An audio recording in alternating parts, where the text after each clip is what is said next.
Londres, 16 de enero de 1913. Hardy, profesor de Cambridge y uno de los matemáticos más prestigiosos de su época, recibe una extraña carta que viene de la India. Apreciado señor, me permito presentarme a usted como un contable de la oficina del puerto de Madrás, con un salario de 20 libras anuales solamente.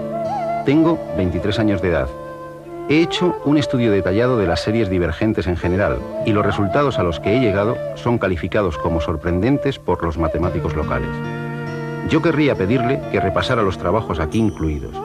Y si usted se convence de que hay alguna cosa de valor, me gustaría publicar mis teoremas, ya que soy pobre. Junto a la carta, Hardy recibe unas hojas de cuaderno que contienen 120 fórmulas extrañas. Por la noche, junto a su colega Littlewood, se pone a descifrarlas. Su sorpresa va en aumento. Las que consiguen desvelar les descubren que no están ante la obra de un chiflado, sino ante un genio de las matemáticas. Algunas de las fórmulas les desbordan por completo, pero como afirma Hardy, forzoso es que sean verdaderas, porque de no serlo, nadie habría tenido la imaginación necesaria para inventarlas.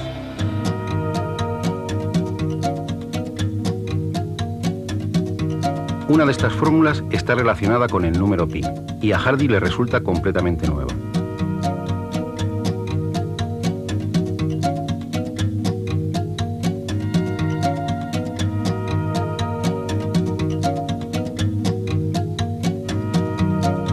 ¿Quién es el extraño autor de estas hojas? Se trata de un joven de 25 años. Había mentido en la edad.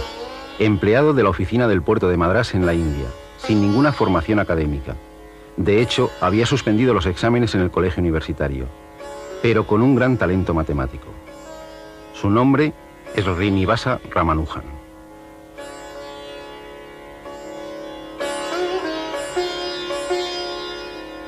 Uno de sus juegos infantiles consistía en recitar a sus compañeros el valor de pi con varias decenas de cifras decimales.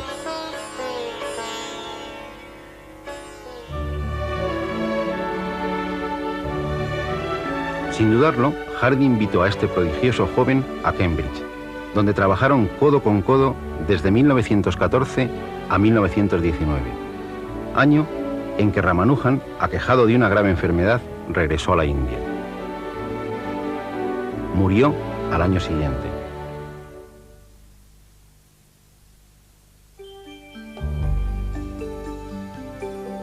Ramanujan tenía una intuición mágica con los números, y Hardy nos proporciona una simpática prueba de ello. Cierto día, cuando fue a visitarle, estando ya muy enfermo, le comentó que había ido en un taxi con un número anodino, el 1729. No tan anodino, le respondió Ramanujan sin pensarlo. Es el primer número que se puede escribir de dos formas distintas como suma de dos cubos. ¿Cómo funcionaba su mente con los números? Por desgracia, nunca lo sabremos. Recogiendo una tradición que se remonta a la cultura griega, Ramanujan se lanzó a la búsqueda del valor de pi con la mayor aproximación posible. Para ello, utilizó series infinitas. Una serie infinita es una expresión formada por sumas o productos de infinitos términos que mantienen una estructura común. La más conocida es esta del inglés Wallis de 1665. Su único inconveniente es que se aproxima a pi muy lentamente, es decir, si hiciésemos los 100 primeros productos, obtendríamos un valor de pi igual a 3,1260789, bastante alejado del valor verdadero. Tendríamos que desarrollar miles de términos para empezar a acercarnos razonablemente a pi.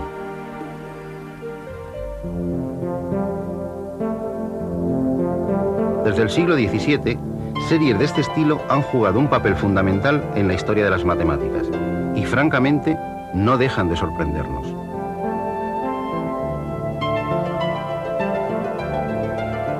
Vamos a observar otra de apariencia sencilla. Su construcción es simple. Vamos alternando sumas y restas y los denominadores son todos los números impares. Como hay infinitos números impares, habrá infinitos términos, pero su suma es un número finito. Exactamente pi partido por 4. Cualquiera de estas dos series nos serviría para calcular pi con tantos decimales como queramos. Pero hay un inconveniente. Tendríamos que desarrollar tantos términos que el más potente ordenador tardaría años en proporcionar solo las 100 primeras cifras exactas y tendría que emplear una serie de 10 elevado a 50 términos. Ramanujan descubrió una serie que se aproxima al valor de pi a velocidad de vértigo. La serie es esta. Cada nuevo sumando proporciona 8 decimales exactos de pi.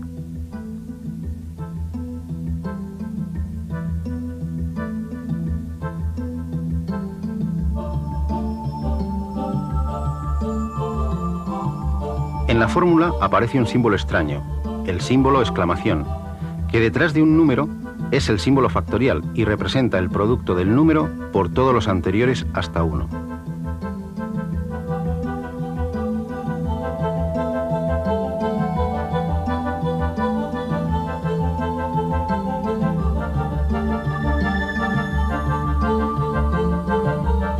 Como ven, la fórmula ya no es nada elemental, y lo más curioso es que Ramanujan la descubrió investigando algo en absoluto relacionado con pi, unas funciones especiales, las funciones modulares. Pero antes de aventurarnos en los millones de cifras de pi, vayamos al principio de la historia de este número tan extraño.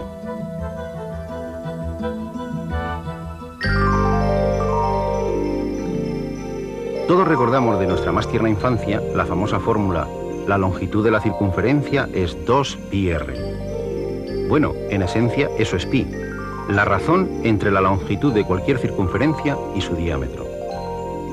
Si dividimos la longitud de cualquier circunferencia entre su diámetro, siempre obtendremos el mismo resultado, pi. Pero no es tan fácil medir una circunferencia, y además es imposible hacer estas medidas con una precisión total. Así que solo obtendremos valores aproximados de pi.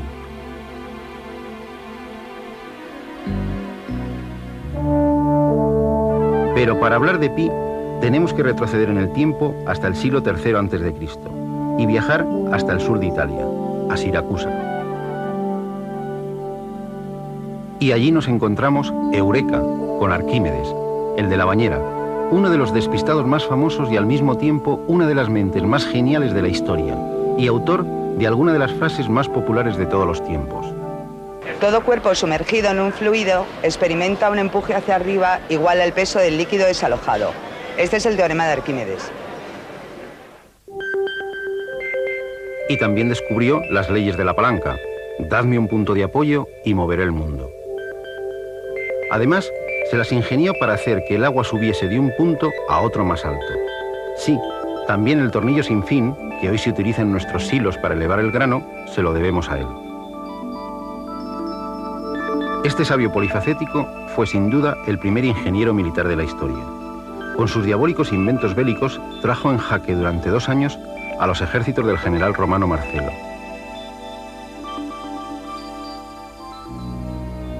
Murió atravesado por la espada de un soldado romano mientras dibujaba en el suelo figuras geométricas. Según la leyenda, sus últimas palabras fueron: no borres mis círculos. Arquímedes es el padre de un buen número de descubrimientos relacionados con las figuras y los cuerpos redondos. Pi le debe mucho a Arquímedes, o Arquímedes a Pi, según se mire. Euclides ya nos dice en sus famosos elementos que las áreas de los círculos son proporcionales al cuadrado de sus radios. O dicho de otra forma, que si dividimos el área de cualquier círculo entre el cuadrado de su radio, siempre obtendremos el mismo número. Pero, ¿cuál es ese número? Un siglo más tarde, Arquímedes fue el que de forma bastante ingeniosa demostró que ese número es nuestro famoso pi. Desde entonces, sabemos la conocida fórmula del área del círculo: área igual a pi por el radio al cuadrado. Aunque Arquímedes lo decía de esta otra forma: el área de un círculo es igual que el área de un triángulo rectángulo, uno de cuyos catetos es el radio y otro la longitud de la circunferencia.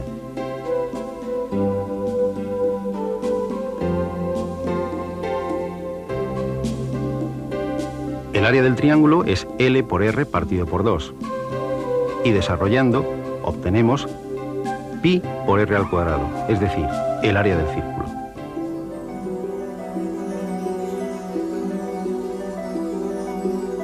Por lo que parece, Arquímedes era un enamorado de las curvas. Descubrió resultados increíbles sobre la espiral que hoy lleva su nombre, la espiral arquimediana. El área barrida por el radio de la espiral en su primera revolución es la tercera parte del área del círculo cuyo radio es el radio final de esta revolución. Cilindro, cono, esfera. Son cuerpos redondos. El número pi es la llave para calcular sus áreas y sus volúmenes. Y siempre que aparece esta llave es Arquímedes quien nos enseña a usarla. Descubrir la manera de calcular las áreas laterales del cilindro y del cono no le debió suponer a Arquímedes un esfuerzo especial, ya que basta con extender en el plano estas superficies. El área lateral será entonces la longitud por la altura, es decir, 2πr por h.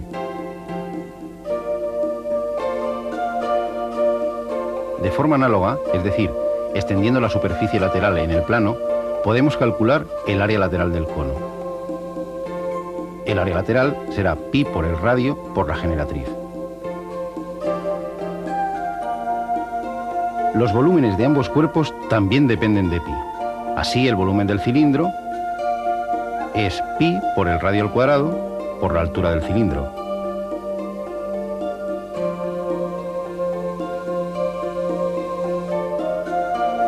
Y el volumen del cono es igual a 1/3 de pi por el radio al cuadrado por la altura del cono.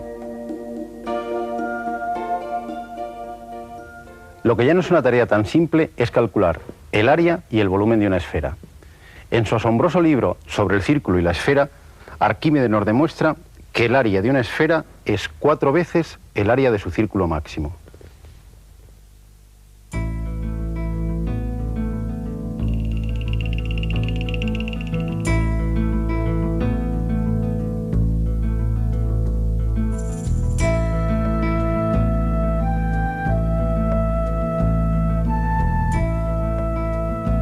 Descubrió que el volumen de una esfera es 4 veces el del cono que tiene por base el círculo máximo de la esfera y por altura el radio de la misma.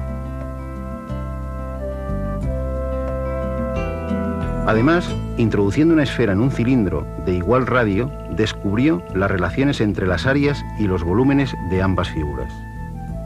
Utilizando sus propias palabras, cualquier cilindro que tenga como base el círculo máximo de una esfera y la misma altura que la esfera, tiene por volumen 1,5 veces el de la esfera, y su superficie, incluyendo sus bases, es también 1,5 veces la superficie de la esfera. Lo que traducido a nuestro lenguaje matemático actual significa que el volumen es igual a 4/3 de pi por el radio al cubo, y el área es igual a 4pi por el radio al cuadrado. Arquímedes se sintió siempre tan orgulloso del descubrimiento de esta relación entre la esfera y el cilindro que, según la leyenda, pidió que se grabara en su tumba una figura con una esfera dentro de un cilindro. ¿Por qué es tan importante conocer el valor de pi? Ya hemos visto que el número pi acompaña indefectiblemente a cualquier figura o cuerpo redondo.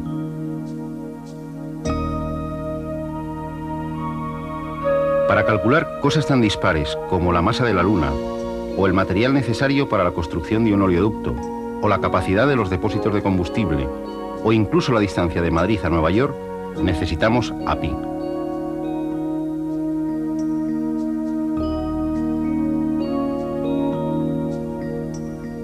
Pero no solo en estas situaciones. Sin la ayuda de pi, el Voyager jamás habría llegado a Júpiter y a Neptuno.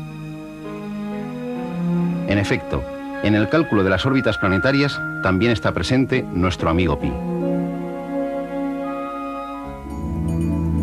Cualquier estudio de una población grande de características tan distintas como estatura, edad, ingresos, años de estudios, cotización a Hacienda, se ajusta a una curva similar a esta, es decir, a una campana de Gauss. Pues bien, su área es la raíz cuadrada de pi. Pero pi, este extraño número, nos depara muchas más sorpresas. Estos son los números naturales, y estos son sus cuadrados: 1, 4, 9, 16, 25, 36... Si tomamos sus inversos, obtendremos fracciones cada vez más pequeñas. Si sumamos todas estas fracciones, nos iríamos acercando cada vez más a un determinado número. En apariencia nada espectacular. 1, 64, 49, 34, 1... Nada espectacular. Bueno, no tiene nada de extraño, salvo que es precisamente la sexta parte de pi cuadrado.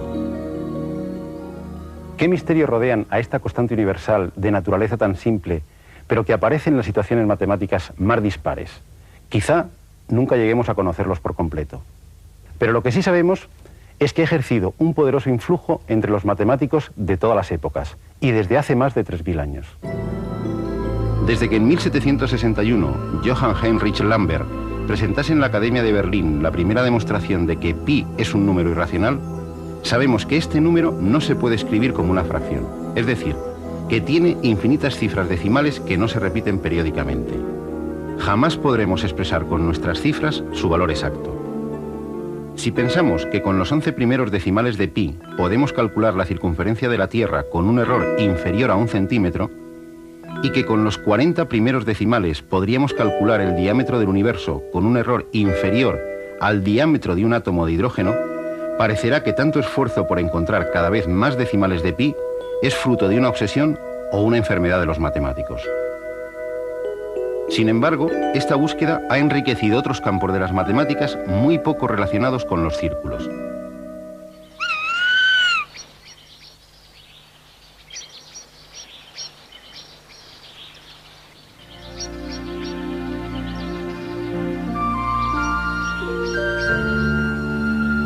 ¿Qué tiene que ver el río Amazonas con el número pi? En apariencia, nada.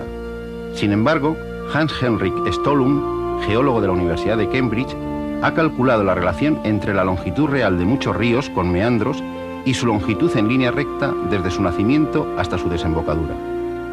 Esta proporción varía de un río a otro, pero su promedio es un número ligeramente mayor que 3. Lo realmente curioso es que en ríos como el Amazonas, el Mississippi y los grandes ríos siberianos, todos ellos de enorme longitud y pendiente suave, esta proporción es poco más de 3/14. Sospechosamente parecida al número pi. Pero vayamos al principio. En la Biblia aparece una de las primeras referencias, no muy afortunada, del valor de pi. En el libro de los Reyes se citan los utensilios que Salomón mandó construir para su templo, entre ellos un mar de fundición, un gran cuenco. Según el texto bíblico, hizo fundir un mar, 10 codos desde una orilla a la otra, completamente redondo, y su altura era de 5 codos, y con una cuerda de 30 codos lo rodeó. De la cita se deduce que asignaba a pi el valor de 3.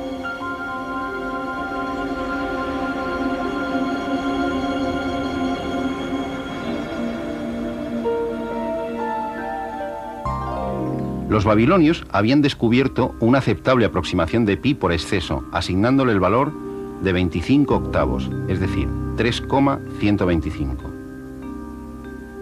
Los egipcios, en 1650 a.C., según se puede leer en el papiro de Rhind, le dieron el valor de 16 novenos elevado al cuadrado, es decir, 3,16.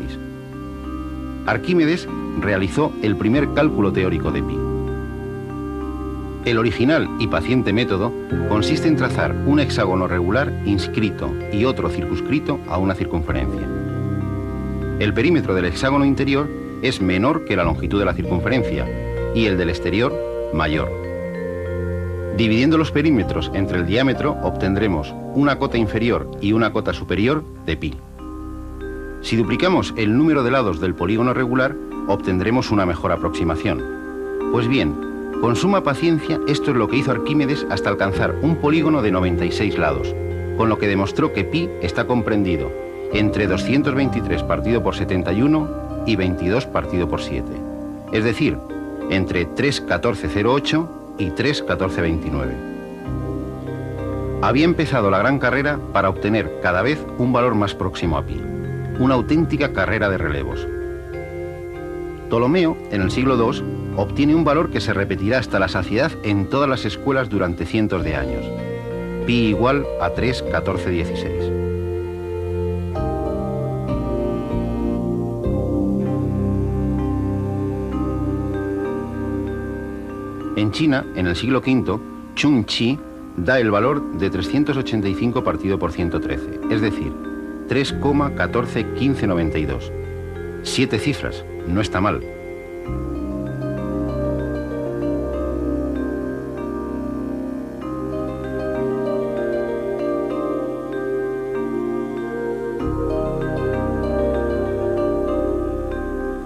En el siglo XVI, el francés François Viet consigue calcular el valor de pi con 10 cifras decimales, 3,1415926536, utilizando polígonos regulares de 393.216 lados.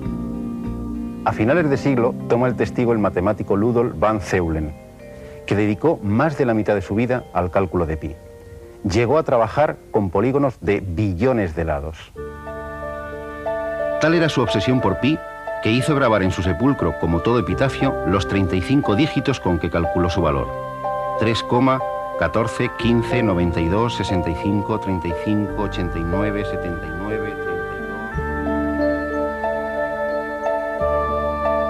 Con la aparición de las series infinitas, la tortura de los polígonos con millones de lados desaparece, aunque los cálculos para obtener buenas aproximaciones siguen siendo engorrosos.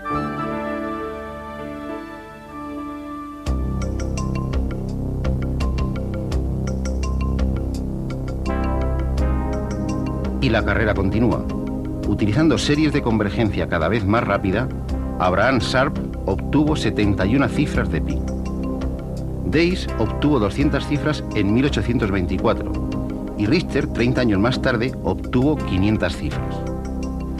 Quizá la historia más entrañable de esta maratón sea la del matemático inglés Sans, que en 1873 creyó haber calculado los 707 primeros decimales de pi. Él nunca llegó a saber que en la cifra 528 había un error. Este hecho se descubrió en 1945. El nacimiento del ordenador impulsó de nuevo esta carrera sin fin. En 1949, von Neumann, con el ya mítico ordenador ENIAC, obtuvo 2037 dígitos en solo 70 horas. En 1958 se obtuvieron las 10.000 primeras cifras. En 1961, las 100.000 primeras en menos de 9 horas.